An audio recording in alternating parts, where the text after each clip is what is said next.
last night, with temperatures at around 8 to 11 Celsius as we start off Saturday. And bright blue skies for many first thing Saturday. Further showers from the word go across Scotland, Northern Ireland, Western England and Wales, and there'll be showers through central and eastern parts heading into the afternoon.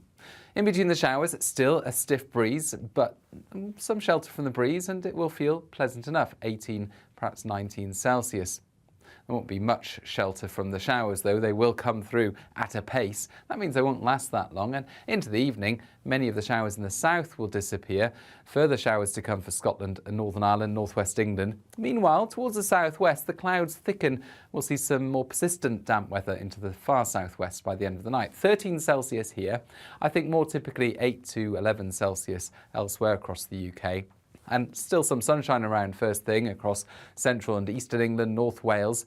Further showers for Scotland, Northern Ireland and for parts of northern England. But in the far south, thicker cloud and some spells of rain through the day, particularly towards the southwest. Monday, drier in the south, but further rain or showers in the north.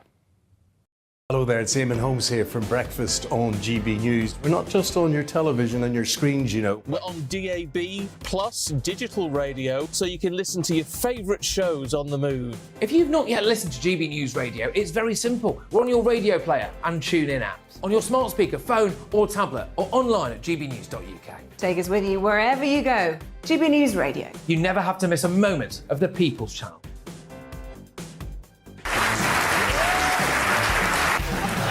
My name is Andrew Doyle. Join me every Sunday evening at 7 p.m. for Free Speech Nation. This is a show where we address current affairs and news stories of the week with the help of two wonderful comedian panellists. I brought in comics because I want to give it a lighter edge, and also they work for less. See you there.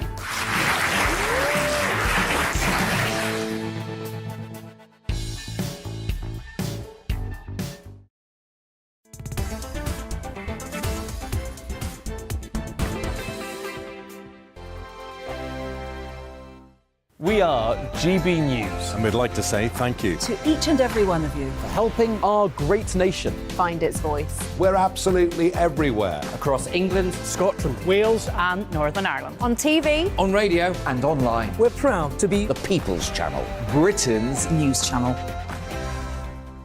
On the Mark Steyn Show, we cover the stories a lot of people are scared even to mention. The stuff that really matters with some of the world's biggest thinkers. Now is his opportunity to kind of take the steering wheel of history. Break away from the flop at 8 o'clock on GB News with the Mark Steyn Show.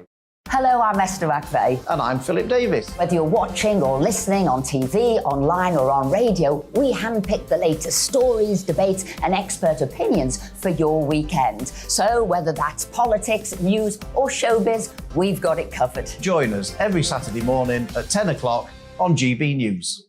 Join my show Farage, 7 p.m. till 8 p.m. Monday through Thursday, and there you will get opinion, analysis, debate, and I'll cover stories that nobody else dares to touch. You've been cancelled. Join the club.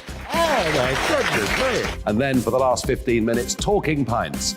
We're over a drink. We have a civilised conversation with someone. We very often disagree, but we do it in a grown-up way. Come and join me on Farage. Hi there, it's Stephen and Anne.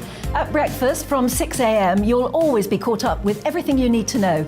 The latest headlines, opinions and debates. We'll bring you the good news and the bad, but most of all, we're here for you. Remember, send in your views and let us know what you would like us to talk about. That's because we're your news channel. And every morning at 6 a.m, it's breakfast on GB News.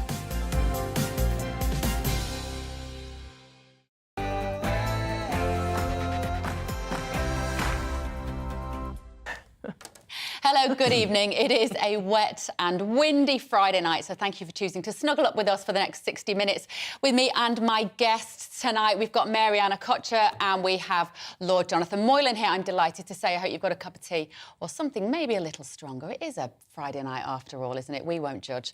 And it is the weekend between the party conferences. We had Labour last week and the Tories kick off in Birmingham on Sunday. I, for one, would not want to be Liz Truss having to stand on that stage and style it out while the media describes her Chancellor's budget as a kamikaze act of self-harm. Meanwhile, polls, including GB News' own assessment, has Labour at a 30-point lead. So what can the Tories say next week to increase their popularity? Let me know what you think. Plus tonight, a really sad story. A coroner has ruled that social media played a role in the extremely sad death of a 14-year-old girl. The implications of this finding are enormous. Stay here to find out why. And Trafalgar Square's fourth plinth, a showcase for radical art or the perfect place for a tribute to our late Queen. All of that coming up tonight after the news with Tatiana Sanchez.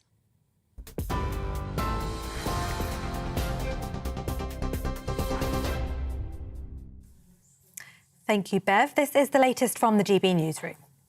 NATO's Secretary-General says Russia's annexation of 4 areas of Ukraine is in total violation of international law and that it's the most serious escalation since the war began.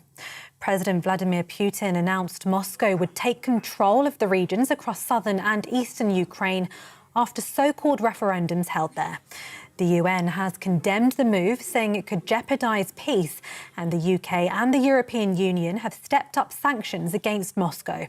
Jens Stoltenberg says Putin's action should be rejected by all countries around the world. The sham referendums were engineered in Moscow and imposed on Ukraine in total violation of international law.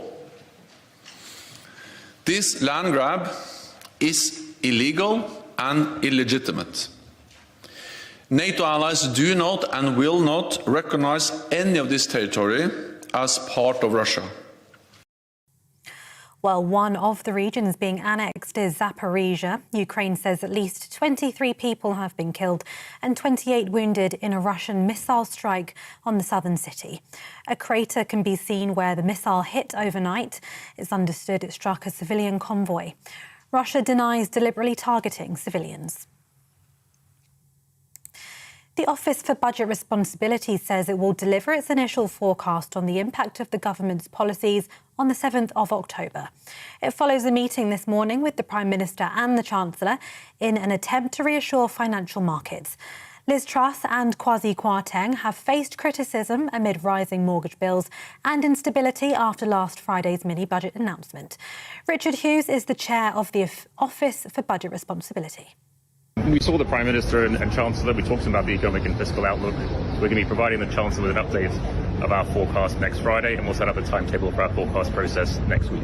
So it might be brought forward from the 23rd of November? No further comment than that. Thank you. And did you find her receptive to what you were saying? Did you find them receptive? Were they helpful? We'll be putting out a statement later on today. Thank you. Bones, believed to be the potential remains of Keith Bennett, a victim of Ian Brady and Myra Hindley, have been found in a remote location on the Saddleworth Moors. They were discovered in the Peak District by an author researching the 12-year-old's murder. Greater Manchester Police says it's far too early to be certain whether they are in fact human remains. Brady and Hindley murdered 5 children in the mid-1960s, with 3 of the victims found. Merseyside police have arrested a 40-year-old man on suspicion of assisting an offender in connection with the murder of Olivia Pratt-Corbell in Liverpool last month. The 9-year-old was shot in her home in Dovecot in August. Her mother was also injured.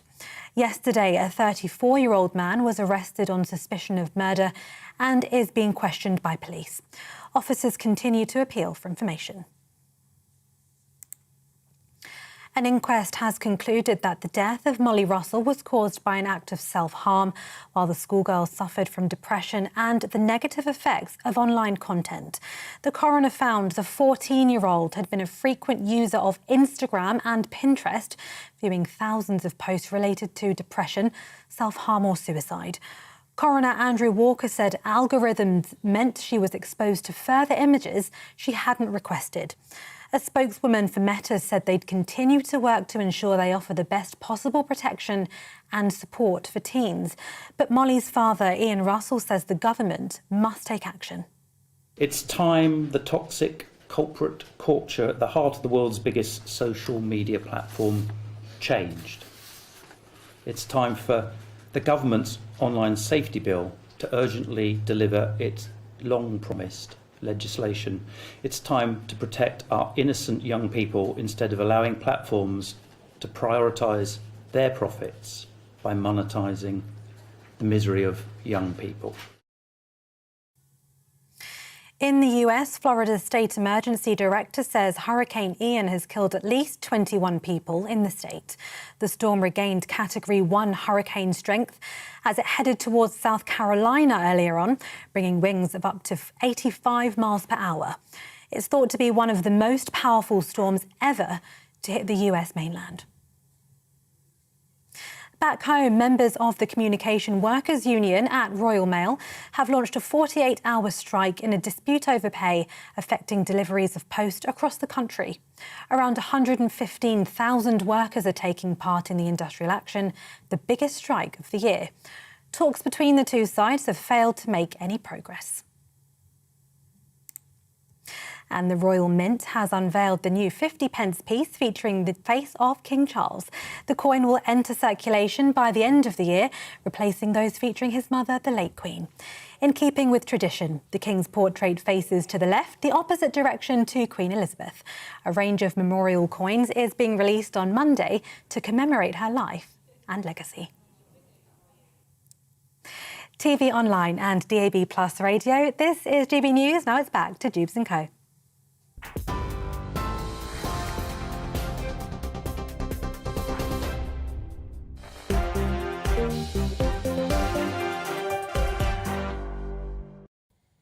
Good evening. It's Friday. We've made it to the end of the week. There's been a lot of politics this week and we've got plenty to talk about in the next hour. With me until 7 o'clock, I'm delighted to say former advisor to Boris Johnson, now Conservative life peer in the House of Lords, Daniel Moylan. Hello. Hello. And anthropologist Mary-Anne Ahotta. Lovely to see you. I also want to know your thoughts. Get in touch with me, please. GBViews at gbnews.uk or on Twitter at GBNews. Now, it's been a week of turmoil in the economy and politics, and it's only just starting to settle. And then next week, we're going to go into the Tory party conference. The markets reacted with horror to Chancellor Kwasi Kwarteng's mini-budget on Friday, a falling pound, interest rates hiked, and an IMF intervention. This morning, the government met Britain's fiscal watchdog to calm things down. But the upshot, Starmer is storming ahead in popularity. In a GB News poll, we asked the public who they would vote for if there was an election tomorrow, God forbid. 50% said Labour, putting them 30 points ahead of the Conservatives. Asked whether Liz Truss or Keir Starmer would do a better job managing the economy, it wasn't close either. Sorry about that, everybody. With nearly 2 in 5 people opting for Sir Keir, with just 10% thinking Liz Truss would be preferable. So the man behind that poll, academic and political scientist Matt Goodwin, joins us now. Good evening, Matt. Thank you for talking us through this. If you are there, there he is. Hello, Matt. I'm here. Yep. These numbers are pretty shocking, aren't they? How significant is it that Labour has a 30-point lead now? I mean, it's not like we don't have an election tomorrow, so maybe it's not that important. Yeah, I mean, we, in theory, don't have a general election for about 2 years. What's clear, though, is that this isn't just one poll. We've had a flurry of polls this week, which have all really told the same story. Obviously, our GB People's Poll finds that Labour are 30 points ahead. We haven't really seen anything like that, Bev, since the mid to late 1990s, since when New Labour and Tony Blair were on the rise in British politics. So this is crisis time for the new Prime Minister and the Conservative Party. Now, I read your Substack again, Matt, as I do, and it is very interesting and brilliant as always. You describe it as the Conservative vote is collapsing. Do you think this is because the Conservatives are doing so badly in public perception, or is it because Labour are doing very well? I think it's more the former than the latter, if I'm honest with you. We've often had a conversation, Bev, you and I, about the new politics in Britain. We've talked about what Brexit was really all about, that people were fed up with a economy that was organised around London and high earners. They were fed up with levels of migration which they felt were out of control, and they were fed up with a political establishment that wasn't really listening to them and taking them seriously. Boris Johnson tapped into that in 2019 incredibly powerfully. That's why he got the majority that he got, the largest majority since Margaret Thatcher's last majority. But what I think we're seeing today, Bev, is a different type of conservative politics that has not got off to a great start. Many of the policies that have been announced over the last week are not actually great policies for many of the people who voted for Brexit. And it is coming with, I think, a bit more of a liberal policy with regards to migration. And I think lots of those 2019 Conservative voters are, as a consequence, just walking away from the party. They're not going to Labour. Most of them are saying they're not sure who they're going to vote for at the next election. But Bev, they're sceptical. They're sceptical of what this new brand of politics means for them. Interesting. Thank you, Matt. Thanks for explaining it in a little bit more detail. Pollster and political scientist Matt Goodwin there. Let me come to you, Daniel, first of all. The shadow of Brexit is hanging over people still. I'm not sure I hear that on the street when I talk to friends and family. I feel like huge people have numbers drawn of a line people under who that. want to blame all this somehow on Brexit. Brexit happened. Brexit, in a sense, except for Northern Ireland, Brexit is over. We're talking about the effects of COVID and of Putin's illegal war. That's really what we're dealing with at the moment. But it's absolutely, Matt is absolutely right. The new government, which I voted for Liz Truss, I voted for Liz Truss on this programme. I brought my ballot paper in and filled it in here so everyone could see. Any regrets? But I don't have any regrets, but they have not got off to a good start. They haven't explained, they haven't communicated what they're doing. The fact is that because of the effects of COVID and now Putin's war on top of that, we're facing real economic difficulties. And some of these have causes, some of these difficulties have causes going back to Gordon Brown's, the financial crisis in 2008, particularly the very low interest rates, which have distorted our economy in a number of ways. They've reduced productivity, and at the same time, they've driven up asset prices, particularly house prices. So they've been a cause of social division. It's actually, in the long run, a good thing if interest rates come back to more normal levels. It would be helpful if it wasn't happening overnight and was happening over a longer period. But the Conservatives have been in power for 12 years with those low interest rates. Yeah, and that's the trouble. You see, it's not just... Politicians make the big decisions, but behind them, there are an awful lot of decision makers who turn up like the man from the OBR, the man from the IMF, all sorts of people who influence those decisions, and they get into a particular mindset. And as far as central bankers are concerned, and Mark Carney was a good example of this, over the last 10 or 15 years, they decided monetary policy didn't matter. In defending, in suppressing inflation, you could do it without actually using interest rates. So these low interest rates were fine, they were nothing to worry about. And of course it suited governments to believe that, because who wants high interest rates? But actually, they were wrong all the way through, and we've been betrayed by, in that sense, by that false thinking, which is now coming home to roost. And you get that in other things as well. I'm not trying to absolve politicians or Conservative politicians of the ultimate responsibility, but you have to understand the sort of the intellectual bath in which their policies are swimming. So it sounds a little like Daniel has defended the government, but they haven't communicated their policies. I think the policies they've done are fine. Is it just about communication? Well, partly communication is what makes the markets stable and confident, and members of the public, all the people who are literally awake at night because they're worried about their mortgages, they're worried about whether they're going to be able to ever own a home, they're worried about, sure, it's all well and good that Liz Truss is going to resolve some of the pain of the energy bill, but actually the cost of living is going to shoot up.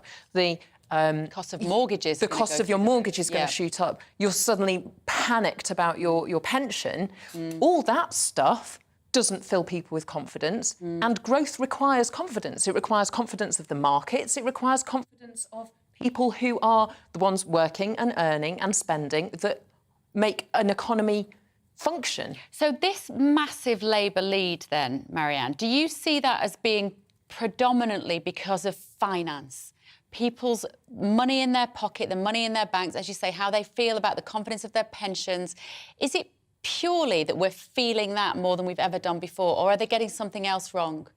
I think there was a feeling of fear and disattachment, I guess, in those final months and weeks of Boris Johnson's leadership, because he was asleep at the wheel or entirely absent. And there was this notion that, oh, in autumn, someone else will sort it out. Yeah. And she's come along, and it's a hell of a poison chalice, let's be honest. Yeah. I mean, who wanted that job, apart from her and Rishi Sunak? And the thing is,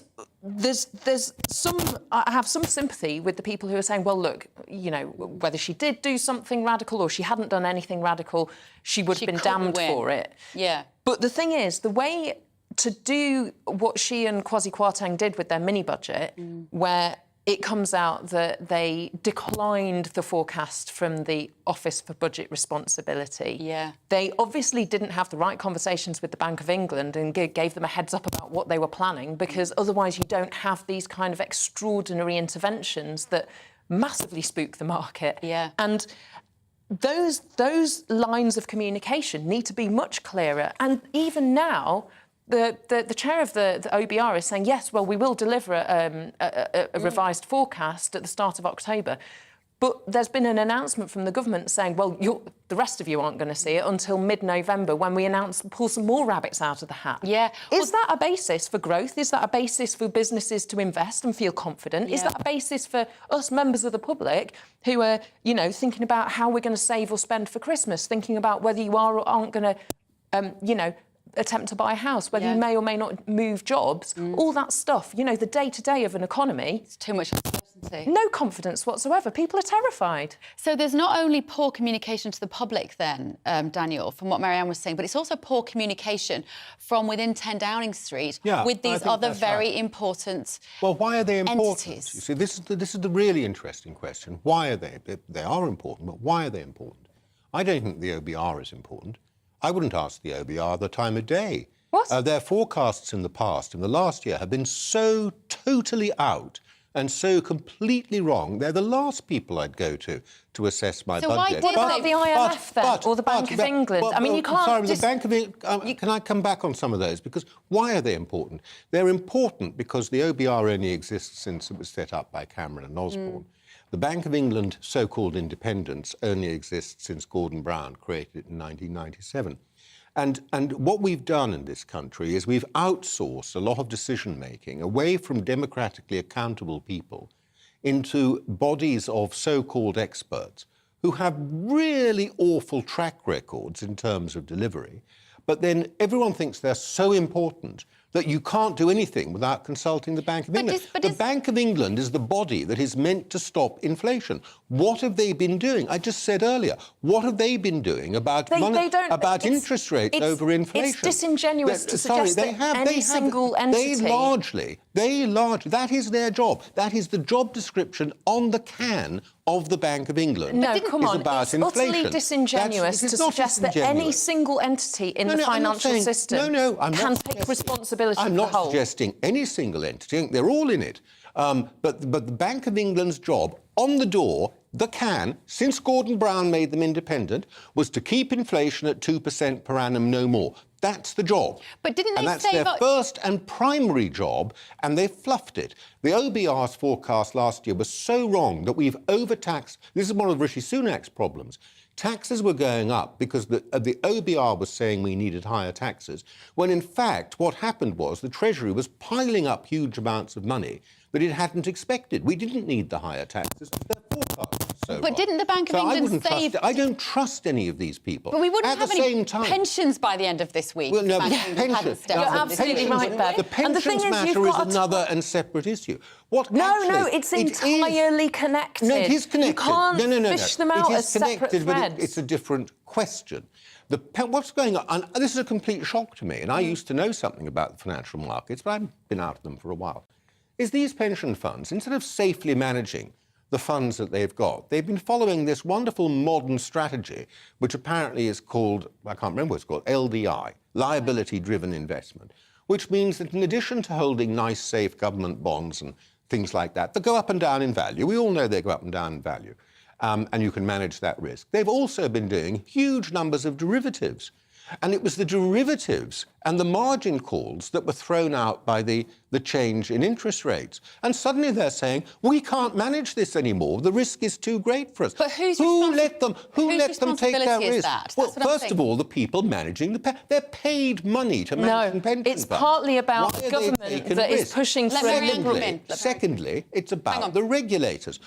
What do the regulators know about? They're meant to be keeping our pensions safe. We're Bank of England, again, one of the pension regulators. Go on, Marianne. So it was necessary for the bank to step in and rescue them for financial stability. We've had 12 years of a political party that has moved and pushed towards deregulating financial institutions. No, it hasn't. That's completely wrong. And the last 12 asserting years, the priority of the markets because higher that's and higher how the levels best of regulation. outcomes happen. This is and such time nonsense. and time again, this proves... This is such nonsense. History shows us Hang on, that Daniel, we heard you speak. Without regulation, powerful and strong regulation from independent bodies and oversight and scrutiny and advice, we get ourselves into a situation which means that normal people on the street are facing penury. Well, we have a and it is unacceptable. We're not, because they've been rescued, so you shouldn't say that. But it comes with a cost. It comes with a burden. It comes with... It does. When on Friday you announce huge unfunded borrowing, what on earth do you think would happen? And now you get these trickle-down economics where, you know, if rich people make more money, then poor people will eventually benefit. In that regard, in terms of... They don't need to say it. Daniel, it's written through the policy like a stick of rock. On the Conservative Party, it's totally... Well, one thing that we can pin on the Conservative Party, in terms of this trickle-down economics, even if you agree with it in principle, but to cut the taxation of the richest in this country, the optics of that are appalling at the moment. The optics are bad, and it could have been better That's got to be, because it's such an easy... It has no financial consequences for the Treasury. It doesn't, that's the point. It doesn't, it's a drop in the ocean, really. It's not even a drop in the ocean. But it makes it look like Kwasi Kwarteng was making decisions for his friends. It would be much better. It'd be much better if they'd announced a review and they were going to look at the tax rates, because there are some real problems with tax rates, and they certainly more important than the 45% rate, in my view, is they should be restoring the personal allowance, because that means, at the moment, middle-class people very often suddenly find they're facing a 62% tax rate, which is much higher than it should be, and you could smooth these things out, just as you could smooth out some of the cliff edges you get when you move from benefits into work. That would be a much better way of approaching it. And in the course of doing that, you might well have got rid of the 45% rate and gone back to what Gordon Brown But does it just show how detached they are from real people? No. To let the cap on bankers' bonuses go? Because it's such a tabloid headline. It was such an easy thing for people to understand. I don't think it shows they're detached from real people, but I do think it shows they're detached from understanding how they're not sufficiently attached to understanding how they are seen by the rest of the world. I'm not sure what the difference is between those two. No, I'm not sure. I think the only thing I'd say... I think they understand the effects on real people. I don't think... How could they, though? Because otherwise they wouldn't have done it, surely. Why? It has no effect on... That's the but one it does, because it no dominates the conversations that people are having, and B, the person... It's like you saying that people are going to be in penury because of their pensions. It has actually... It's a bad thing. It has a huge impact on people's lives, Daniel, because they could have used that money where $2 billion a year spread out between people. They just spent $60 billion. Just stop talking for a minute. On sorting out people's energy bills. Shush.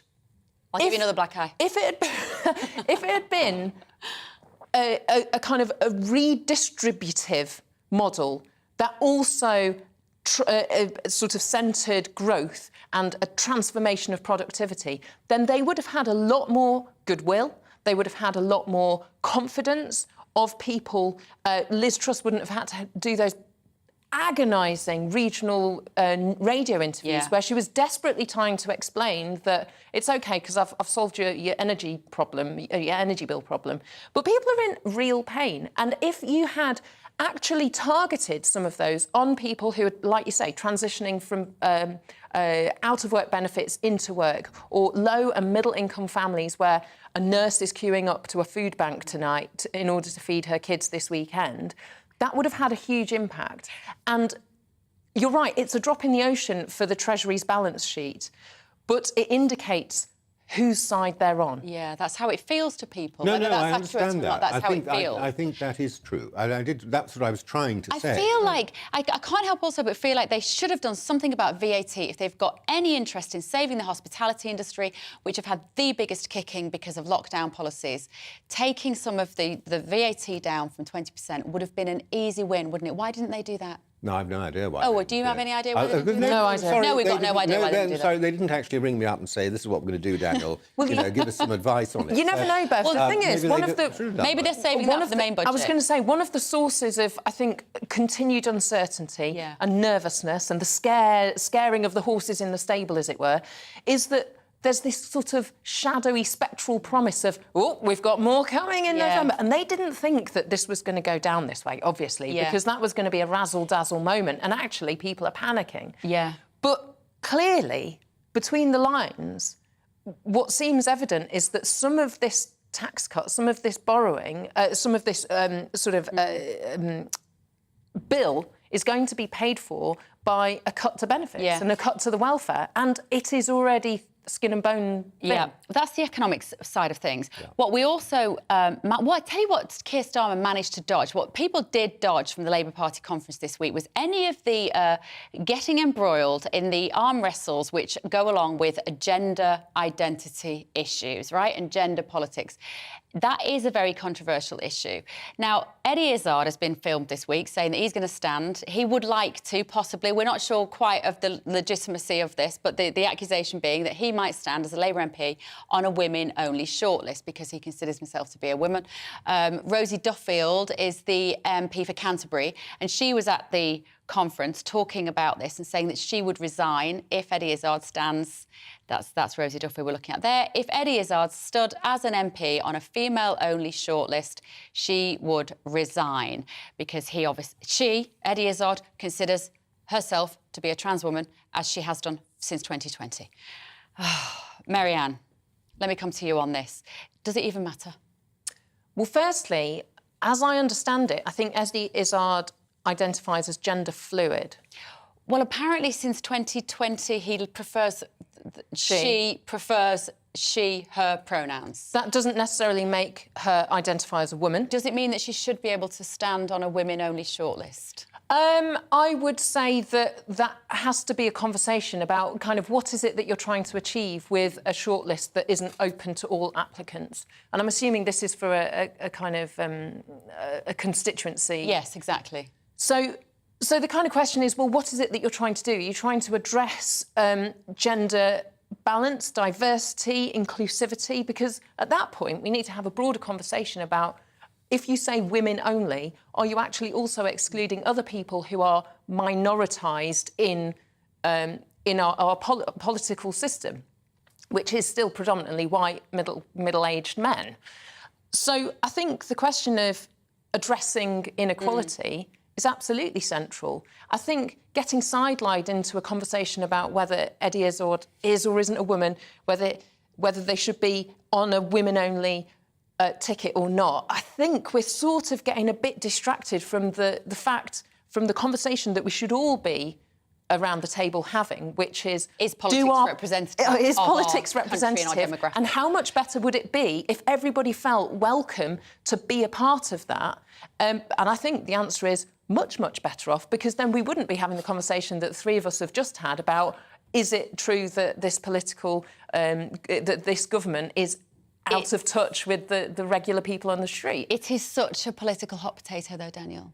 It shouldn't be. But it has become, though, hasn't it? What Marianne said, I think, is completely... In fact, I think she knows she's driving away from the main point. The main point is the vast majority of people believe that they are men or they're women. And that's true not just of heterosexual people, but of gay people and lesbians. They believe they're men or they're women. And a very tiny number of people is trying to alter things so that to say that you're a man or a woman, to believe that you're a man or a woman, becomes an option rather than a fact. And there's a great deal of resentment, and especially amongst women, fear about what the consequences of that are. And not simply amongst women in prison or women in hospital, or women using changing facilities, but actually amongst women in society more generally. What does it mean that I can't assert as a fact that I am a woman? It is an option, it is a fluidity, because to most people it isn't. It's inherent in your identity. And we're not to be allowed to say, I'm not to be allowed to say that Eddie Izzard is a man. I'm not allowed to be. I'm not allowed to say that. That as a fact, he's a man. I wouldn't be allowed to say that, and I would be criticised for saying that, and possibly even arrested or warned by Sussex police. So we're in that situation where that is not a permissible thing for me to say. So I'm not going to say it because I don't want to get into any trouble. Well, it's also it would be wrong. Well, and I leave the viewers to take their view. But you've inherently contradicted yourself. Have I? Because what you're saying is that you have this inherent sense that you're a man.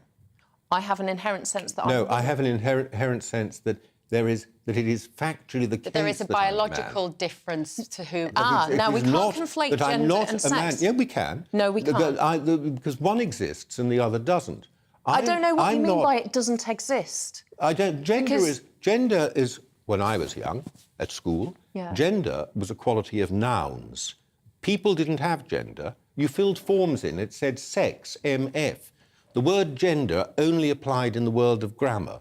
The whole concept of gender as applied to people has been invented over the last 30 years, and it's an ideology. And we don't have to accept that ideology. It's become... Last word. Go on, Maria. It's become something that more people are aware of. Yeah, but how many? If you spoke to sociologists and anthropologists and social scientists... Of which you are one. Of which I am one, but I wasn't around when you were a child. No. But those people would have spoken in terms of sex and gender, because one is a biological concept and one is... No, they wouldn't. You find a copy of the Oxford English Dictionary. A social, structural and cultural concept. You look up what the Oxford English Dictionary said in the 1960s and we could do a whole hour on this. It was entirely But we do have to take term. a quick break, guys. So coming up in just a moment, don't go anywhere, a reckoning for social media giants after a coroner rules that content hosted on their sites was a contributory factor in the very sad death of 14-year-old Molly Russell. We'll be discussing that in just a moment. Don't go anywhere.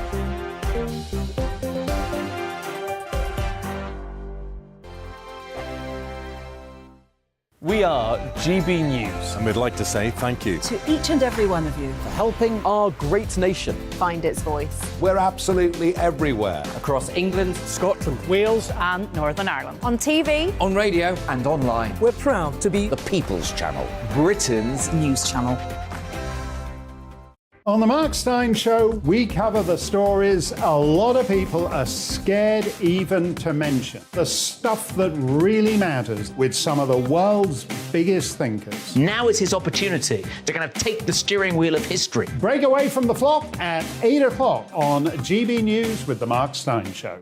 Hello, I'm Esther McVeigh. And I'm Philip Davis. Whether you're watching or listening on TV, online or on radio, we handpick the latest stories, debates and expert opinions for your weekend. So whether that's politics, news or showbiz, we've got it covered. Join us every Saturday morning at 10 o'clock on GB News. Join my show Farage, 7 p.m. till 8 p.m. Monday through Thursday, and there you will get opinion, analysis, debate, and I'll cover stories that nobody else dares to touch. You've been cancelled. Join the club. Oh my goodness me! And then for the last 15 minutes, talking pints. We're over a drink. We have a civilised conversation with someone. We very often disagree, but we do it in a grown-up way. Come and join me on Farage. Hi there, it's Stephen and Anne. At breakfast from 6 a.m, you'll always be caught up with everything you need to know, the latest headlines, opinions and debates. We'll bring you the good news and the bad, but most of all, we're here for you. Remember, send in your views and let us know what you would like us to talk about. That's because we're your news channel. And every morning at 6 a.m, it's breakfast on GB News.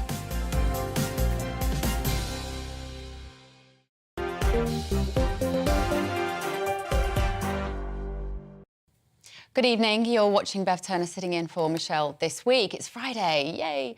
You have been sending in your opinions to us on what we've just been talking about, Labour versus the Conservatives. I like to think of this weekend as the political perineum. We've had the Labour Party conference last week. Peroration, didn't perineum. you mean? Oh, sorry. Okay. I'll explain to you afterwards what that is. And then we've got the Tory Party conference next week. So we're in that little bit in between where we're able to discuss what this means for everybody. Alan has said absolute... I'm taken aback. Absolute fiction. It's biology. We like biological facts. We've just discussed that. Absolute fiction. How can we trust pollsters that fabricate such nonsense? We're talking about the Labour having a 30-point lead. You don't go from 12 points to 33 overnight. Apparently they did, Alan. David has said, given that a week is a long time in politics, an opinion poll 2 years before the next election is largely meaningless, perhaps. We need to see the medium to long-term effects of this week and future budgets. Right. OK, moving on. Really, really sad story now, actually. There, but for the grace of God, go any parents. The tragic death of 14-year-old Molly Russell nearly 5 years ago has led to a reckoning today with social media companies as a coroner ruled that unsafe online content was a factor. The inquest found that harmful social media material contributed in a, quote, more than minimal way to Molly dying as a result of self-harm and depression. The coroner added the content shouldn't have been available for a child to see. Now, Marianne, I'm going to come to you first. This is such a difficult conversation, isn't it? Because, as I say there, but for the grace of God, go any of us. We can all think we are familiar with what our children are looking at online, but we're probably naive to think that we can monitor everything that they ever see. Do you believe, though, that social media companies have a greater responsibility to limit content for teens and young children, and how do they do it? Well, the how is a tricky question. The should they is simple for me, and the answer is absolutely yes, because we all have a responsibility to protect children, to prevent harm coming to children. And I think the fact that representatives from Meta, which is the parent company of Instagram and Facebook, and also a representative from Pinterest, which was another source of these very harmful, very distressing material that Molly saw, had to attend the inquest and provide evidence and explain what it was and whether that was safe content, and they had to say, no, it wasn't.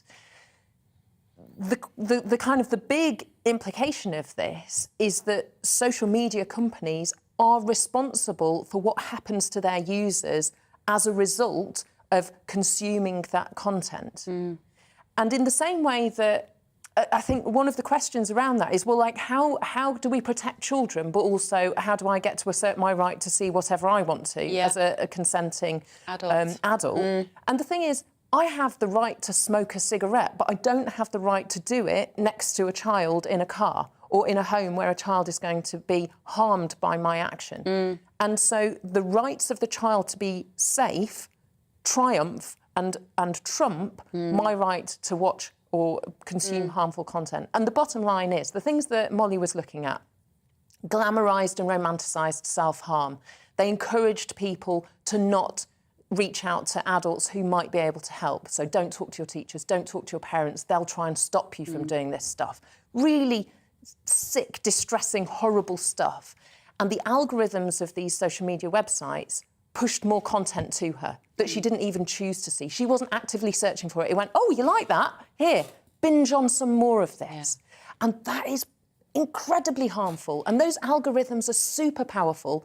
But the bottom line is there's people who are planning those, designing those and profiting from those. And that's what we need to really clamp down on. Well, is it fair to say then, Daniel, that the trouble is for these big social media companies is that they are reliant on clicks, on traffic. They're actually reliant on our children becoming addicted so that they become users when they are older to whatever it is that they're seeing. They're not necessarily going out of their way to show them harmful content, but they're certainly not making an effort to keep that harmful content from them. However, I am concerned by the online safety harms bill, whatever we're calling it, because I worry that that is going to compromise freedom of expression and freedom of speech. And I don't know how we get this right. I don't know how we get the balance right. Yeah, well, it is, as you say, a terribly sad story. And to be honest, although it's valuable to have the coroner's recognition today that there was a role for social media in causing this, I don't think that's actually come as a surprise. We've all known this. We've known this from the outset, and indeed that's why I think it was when Mrs. May was Prime Minister, because this happened some years ago. Yeah, she said she'd do something about it. Because we all want to do something that will protect children from being preyed upon in this way, especially if, as in Molly's case, when, as the coroner said, she was suffering from depression. So we all want to do something. But I agree with you that what's happened since Mrs. May said she'd do something, and we've had now a third Prime Minister, civil servants and others have been working on this bill it's about that thick, working on this bill, and it has turned into a complete monster, and I don't think it's fit to pass in the condition it's in, and the government will be right to take it away and think about it. One of the problems is that, of course, this makes it more difficult for the government to rethink it, because the coroner's verdict has come at just this time, and so it will have an influence on it. But I think there's a question of the right balance, as you've said. There's a question of protecting children and adult freedom, as Marianne said. But there's also the question of the utility of it. I mean, back in the Middle Ages, there were people who said, when the printing press was invented, well, we better make sure nobody ever gets any books. We've got to control all the books. Within a matter of a few years, there are books all over the place. And it's very similar with social media. You create blocks, you put rules, you put laws in place, and people who are clever, and that includes young people, most of whom are much cleverer than, frankly, all of us, at the internet, find their way round it. So you have to ask yourself the question, how workable is it going to be, as well as whether it strikes the right balance? The people who, in this ecosystem, who are best placed to work out how to make it workable, to work out how to think around those loopholes before the kids get there, are the people who work for Meta and the people who work for Pinterest and all the others. And they're the ones who, because of this inquest verdict, are now in the firing line, rightly. And it's you can't shirk this. You can't shrug it off and go, well, people do stuff on the internet and it's not our fault. We just provide the platform. You don't get away with that anymore. What I don't understand is... You have to take responsibility for the content. What I don't understand, the last couple of years, there have been certain trigger words for these social media sites, be it Twitter or Instagram or, I imagine, TikTok. No, probably not TikTok, because I think it's a slightly different consideration. If you put even the word vaccine or vaccine injury, the algorithm found it and they would put a warning underneath it saying this is misinformation. The word ivermectin banned, post taken down straight away. Now, if they can do it under those circumstances, you see, I've spoken to race campaigners and diversity champions who've said, I've been asking for years for posts with the N-word to take them down. And I've been told by these social media companies, we can't do that. We can't find those words. Well, they can find the words when they want to.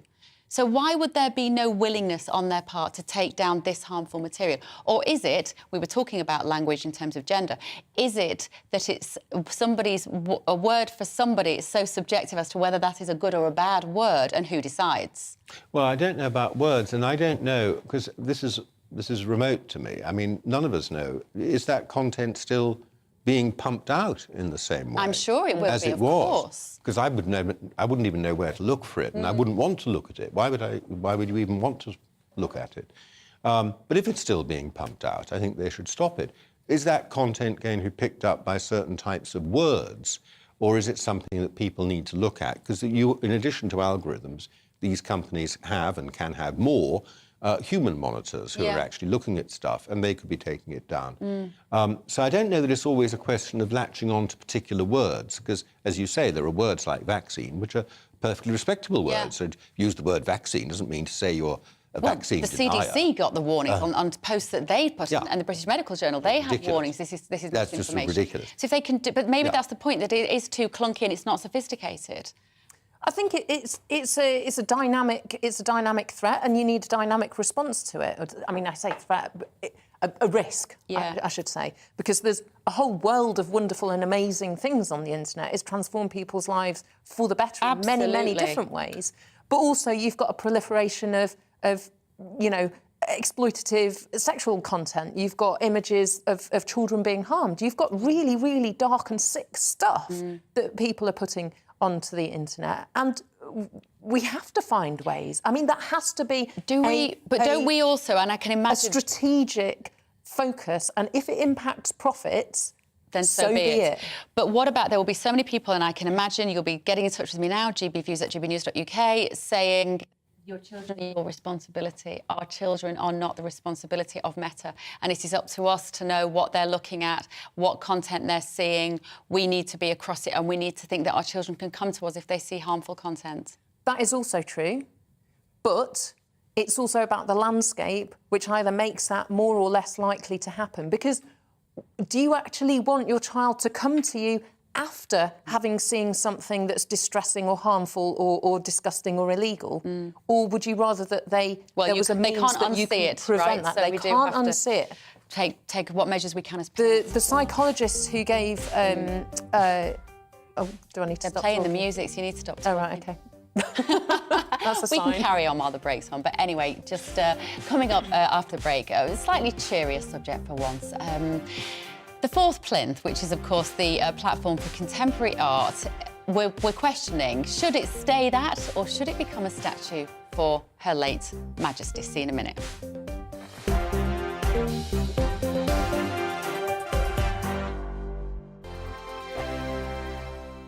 We are GB News. And we'd like to say thank you To each and every one of you. For helping our great nation. Find its voice. We're absolutely everywhere. Across England, Scotland, Wales and Northern Ireland. On TV. On radio. and online. We're proud to be The People's Channel, Britain's news channel.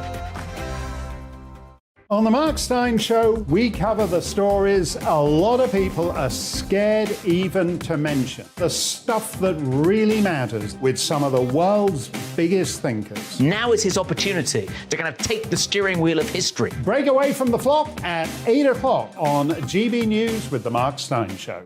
Hello, I'm Esther McVeigh. And I'm Philip Davis. Whether you're watching or listening on TV, online or on radio, we handpick the latest stories, debates and expert opinions for your weekend. So whether that's politics, news or showbiz, we've got it covered. Join us every Saturday morning at 10 o'clock on GB News.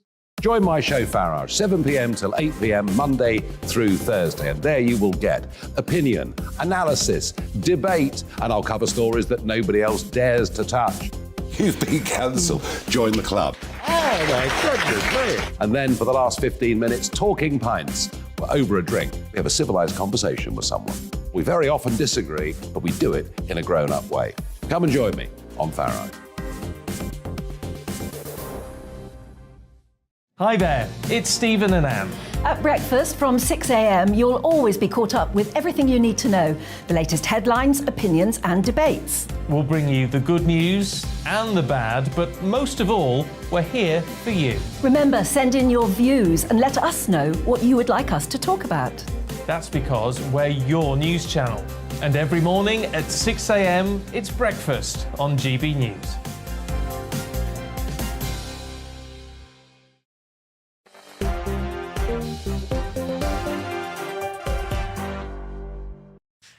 Welcome back to Dewbs & Co with me, Bev Turner. Last time tonight, I'm going to be back on the telly at 10 o'clock for you on Monday morning. Still here, my very talkative panel. I just want to sit here and just listen to what they have to say. Conservative life peer in the House of Lords, Daniel Moyland, and anthropologist Mary Ann Hotter. And I said that you'd be getting in touch with this. I know you so well. Peter said it is not the government's job to regulate what your children have access to on the internet. That responsibility is with the parents. Ian has said no smartphones for kids until they're at least 16 years old. Great idea in theory, Ian. Absolute disaster in reality. Dan said it's not about monitoring what your child does online. It's more about parenting and having the courage not to buy said devices for said minor. The children need their childhood back instead of being sat in front of a device for the convenience of the parent. Yeah, it's a shared responsibility. I think the idea, you know, it takes a village to raise a child. I feel like never has such a truism been spoken, but I feel like that village these days does involve social media companies, and somehow we have to make that work. OK, right, we are moving on. The fourth plinth in London's Trafalgar Square is often a source of controversy. Ever since 1999, it's been a platform for some wacky but also wonderful public art installations. Now it's in the limelight for other reasons after royalists suggested putting a permanent statue of Her late Majesty Queen Elizabeth II there. The proposal initially received very short shrift from Mayor of London, Sadiq Khan, but he's sort of backtracked a little bit. He did sound a bit reluctant.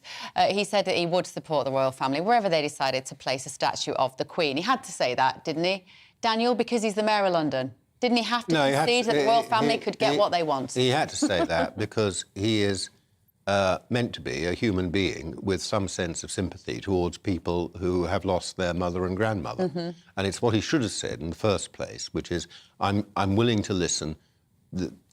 I'll take a lead from the royal family. I want to know what they think. There's no rush about this, but I will listen. Now, that's sort of what he's saying, instead of what he did at originally he just went in big bossy boots and said, I've sorted it and I don't need to talk. He said there was a 4-year waiting list. Yeah, a 4-year waiting list. Tell Her Majesty to get back to the queue. Like he was issuing a library ticket or something. So, but my personal view is that, and I'm actually a great supporter of public art, and I've commissioned a lot of contemporary public art. I don't think everything that's appeared in the last 8 years is on that plinth is quite the quality I think can be achieved by modern public art. And that's not a point just about Sadiq, because I think it went off in Boris's second term as well. But I don't think it's an appropriate location for what would be the national permanent memorial we're talking about, not just any old statue, the national permanent memorial to one of our greatest monarchs ever. We're looking at the current installation. Oh no, we've gone now onto the. Now, That's the one that was that was the one there a before. moment Did you like that one, Marianne? I thought it was bizarre and wonderful, and I went to one of the national galleries, so the National Portrait Gallery, the National Gallery, around Trafalgar Square. And I went with my little boy in the summer holidays. He's 4 years old. And we had a brilliant conversation about the cherry on the blob of cream and why there was an enormous fly and why there were kind of bits hanging off it. And it's about surveillance and it's about beauty. And there was, I mean, you can have a big conversation with a 4-year-old about giant flies and cherries, but you can also kind of have a conversation about, like, whoa, look, there's a camera. This was called The End, and it was by an artist called Heather Phillipson. I mean, it's not going to be to everyone's taste, but public art shouldn't really be. It should be about provoking conversation. It's not a matter of just taste. It's essentially cheap, didactic, sentimental and badly made. But I agree with Daniel. Tell us what you really think. It shouldn't have been there. There are much better sculptors in Britain and around the world today doing really great work that could be on the fourth plinth, and they put up stuff like that. What does the fourth plinth represent for you, Marianne, and why, therefore, is it not appropriate for a statue of the late Queen? So I think it is it's evolved into this extraordinary moment of public art in what is otherwise quite a stuffy, quite static set of public architecture that will never change. On Trafalgar Square, you mean? On Trafalgar Square, because you've got the big edifices, you've got Nelson's column in the middle, you've got the big lions, you've got the fountains that are sometimes on and sometimes not on. And then you've got this thing that is surprising. I mean, it surprises you every 2 years, because that's when it changes. But I agree with Daniel that I don't think that's the right... she'd be shoved in a corner if that's where the... Yeah, I mean, and after all, Trafalgar Square is actually about Nelson. Yeah. And you've got the biggest and most important thing we haven't even mentioned is Nelson's column. Yeah, right in the middle. Let's not come off and it's got Nelson up there, and somehow the Queen is going to be. She gets 1/4 of the space to admire Nelson, so you can sit there admiring Nelson all her life. And she was never in the name. So where should she be? Just very quickly. Well, no, I don't know. But I must say, I think the location chosen for the statue of George VI, her father, and Queen Elizabeth, Queen Mother, I'm not entirely sure about the sculptures themselves, but about the location chosen on the Mall is really very, very good. And there are other locations in London's great sort of ceremonial spaces which could be thought about and resculpted to make a proper setting, if necessary, for our greatest Queen. Where did she like? Which was her favourite bit of London? It should be there. The fourth plinth, isn't it? Patrick Christie. Here we go. Patrick Christie's. I always forget the S on the end of your surname, Patrick Christie's. Yes, how are you? But can I just say, up? your hair always looks absolutely amazing. It's just, I've just commented to the producers. Mary We were Ann and I having were a chat about it behind the scenes. There. So, It doesn't. It looked a mess last night. We put some rollers in tonight. Made a difference.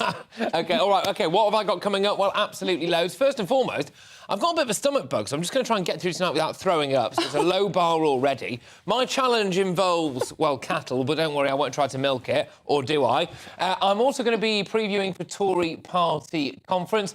A squirrel went feral in Greggs, and there's loads more coming your way as well. You're not going to want to miss it. Friday Night Feast, 7 till 9. Well, OK, if Patrick Christys can get through the show without throwing up, that will be a win. Marvellous. I have had a lovely week. Thank you for staying with me this week while Michelle is off. She will be back on Monday. I'm going to be doing To The Point at 10 o'clock on Monday morning. Thank you so much to Daniel and Mary Ann. It's a shame I had to speak, really. I would have just happily sat here and listened to you two.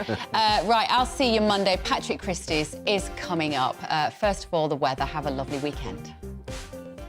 Hello again, I'm Aidan McGiven from the Met Office. Friday has been wet and windy for many of us. The rain clears through the evening, further showers following, and it stays breezy overnight because of an area of low pressure which is just to the north of Scotland at the moment, a deep low brought about by an active jet stream, that fast-flowing current of air high in the sky, and it's sent a weather front or two across the UK during the last 24 hours.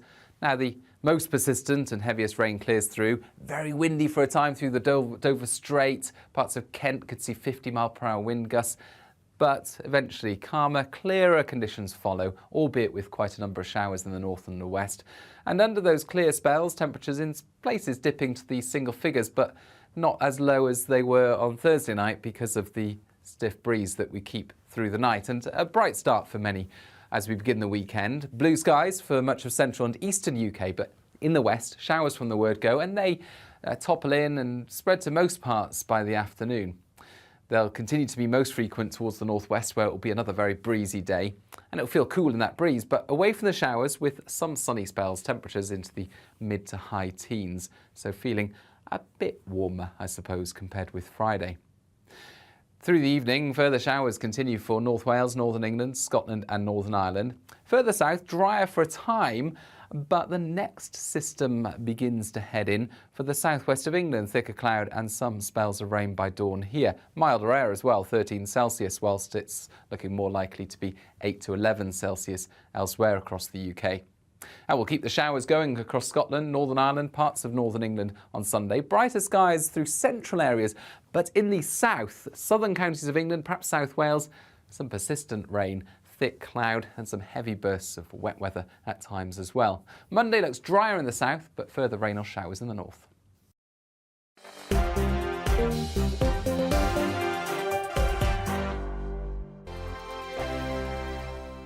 We are GB News. And we'd like to say thank you To each and every one of you. For helping our great nation. Find its voice. We're absolutely everywhere. Across England, Scotland, Wales and Northern Ireland. On TV. On radio. and online. We're proud to be The People's Channel, Britain's news channel.